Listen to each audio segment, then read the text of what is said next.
L'Unione Europea spinge per l'applicazione della censura Digital Service Act. L'Italia fa parte dell'Unione Europea, che sta ampliando l'applicazione del Digital Service Act, criticato come strumento di censura con il pretesto di combattere l'incitamento all'odio. Il Digital Service Act richiede alle piattaforme di rimuovere i contenuti illegali segnalati entro 24 ore, con definizioni vaghe come incitamento all'odio, lasciate ai burocrati e ai fact-checker dell'Unione Europea.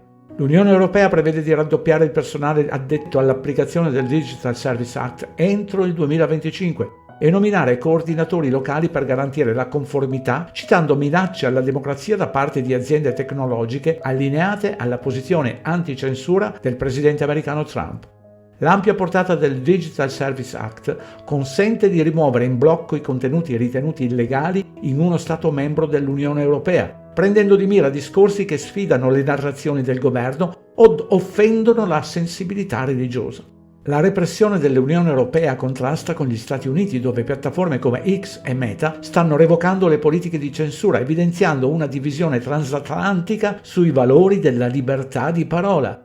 Con il pretesto di combattere i discorsi di odio, l'Unione Europea sta ampliando l'applicazione del Digital Service Act, una legge controversa che i critici hanno definito lo strumento di censura europeo. La mossa arriva mentre il blocco sembra più scosso dalle mutevoli maree della politica globale, come le posizioni anticensura sostenute dalle principali aziende tecnologiche come X, ex Twitter, e Meta, Facebook. Il Digital Service Act, approvato nel 2022, è stato commercializzato come un modo per regolamentare le big tech e proteggere gli utenti da contenuti dannosi, ma è stato utilizzato solo per mettere a tacere il dissenso e controllare la libertà di parola.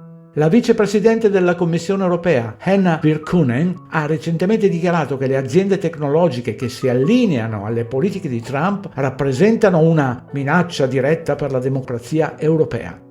Per far rispettare il Digital Service Act, l'Unione Europea sta espandendo il suo apparato di censura. Entro la fine del 2025, la Commissione prevede di raddoppiare il personale dedicato all'applicazione del DSA, portando il totale a 200. Inoltre, il blocco sta arruolando coordinatori locali negli Stati membri per garantire la conformità. Queste misure sono inquadrate come necessarie per proteggere la democrazia. La portata del DSA è vasta. La legge non si applica solo a tutta la legislazione dell'Unione Europea, ma incorpora anche la legislazione nazionale di tutti gli Stati membri, vale a dire anche l'Italia.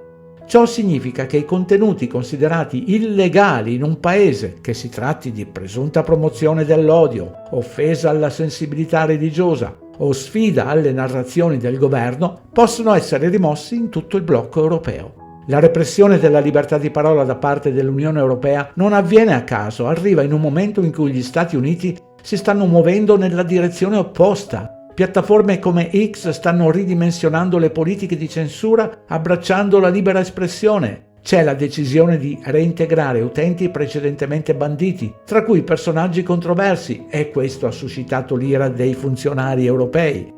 Allo stesso modo, Meta ha ridimensionato i suoi sforzi di moderazione dei contenuti negli Stati Uniti, concentrandosi solo sulle violazioni più gravi come il terrorismo e lo sfruttamento dei minori. Questa divisione transatlantica evidenzia una differenza fondamentale nei valori.